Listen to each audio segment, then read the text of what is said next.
In today's video, I'm going to teach you how to find what version of Google Chrome I have. If you've ever been asked for your browser version when troubleshooting a website, installing an extension, or confirming a security fix, this quick check will give you a precise answer in seconds.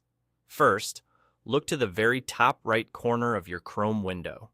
You'll see the main menu icon, which looks like 3 vertical dots. Go ahead and click that to open the menu.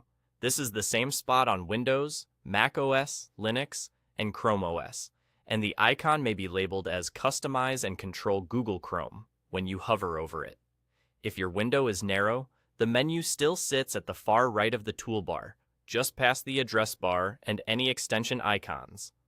With the menu open, move your mouse toward the bottom of the list to find the Help section. Hover over Help to expand it, then click on About Google Chrome. This takes you straight to Chrome's About page, which is the built-in place for version details. Right at the top of this page, you'll see the official version number displayed clearly. It usually looks like a series of numbers separated by dots, such as a major version, a minor update, a build, and a patch. This is the exact identifier websites and support teams use when they ask what you're running. As soon as you land here, Chrome also performs a quick check in the background. You'll typically see a status message letting you know if your browser is up to date. If there's an update that has already been downloaded in the background, Chrome will let you know that a relaunch is needed to finish the update. You don't have to guess. Chrome tells you plainly whether you're current or if a restart will complete things. That's really all there is to it.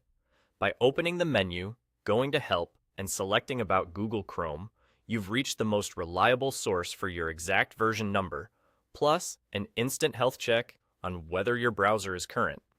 Keep this page in mind anytime a site behaves oddly, an extension requires a certain version, or you're following a guide that references specific Chrome features tied to version releases.